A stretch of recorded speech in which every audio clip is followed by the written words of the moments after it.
Wow guys, என்னால நம்பவே முடியல. ஃபைனலா it's a victory for cockroach Janata party. என்ன அப்படின்னு கேட்டீங்கன்னா, அவங்க எதனால இந்த ப்ரொடெஸ்ட் ஜந்தர் மந்தர்ல பண்ணிட்டு வந்தாங்களோ அது நடந்துருச்சு. ஓகே, அதுக்கு முன்னாடி welcome to RC vlogs, Rafi and Cooper vlogs. Cooper எங்கன்னு கேட்காதீங்க, வழக்கம் போல கூப்பர் சொத்து போயிட்டான். இதுல எப்படி நடந்தது அப்படின்னு ஒரு மேஜிக்கா இருக்கு. ஒரு ஜென்சி கிட்ஸ் ஒரு ப்ரொடெஸ்ட் நடத்தி அவங்க வந்து சக்சஸ்ஃபுல்லா முடிச்சிருக்காங்க. அண்ட் கவர்மெண்ட்டும் இந்த ப்ரொடெஸ்டுக்கு ஆதரவு தெரிவிச்சிருக்காங்க.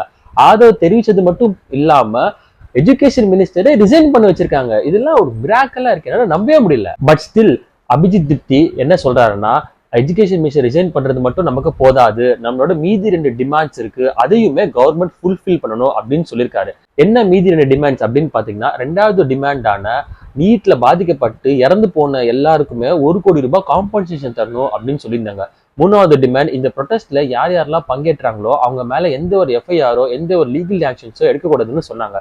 இதுக்கெல்லாம் என்ன காரணம் அப்படின்னு பாத்தீங்கன்னா, இந்த ஜென்சியோட ஒருங்கிணைப்பு, எல்லாரும் ஒன்னா சேர்ந்து இந்த ப்ரொடெஸ்ட நடத்தினால மட்டும்தான் இந்த விக்டரிக்கு ஒரே காரணம். சீரியஸா என்னால இதை நம்பவே முடியல.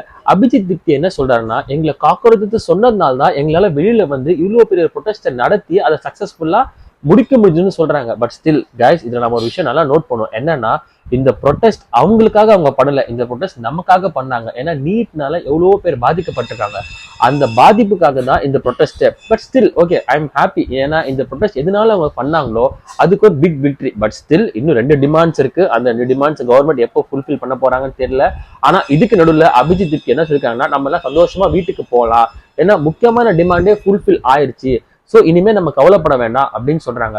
அண்ட் இதுக்கு எல்லாத்துக்கும் நடுவில் சோனம் மாக்சங்னு ஒருத்தர் இருக்காரு. அவர் தான் ஒரு சோஷியல் ஆக்டிவிஸ்ட், நான் ஆல்ரெடி சொல்லியிருக்கேன். அவரும் இந்த ப்ரொடெஸ்ட்ல ஒரு முக்கியமான ரோல் பிளே பண்ணிருக்காரு. சரி, ஓகே கைஸ், மறுபடியும் நாளைக்கு ஒரு புது டாபிக்ல சந்திப்போம். Until then tata bye bye from RC vlog.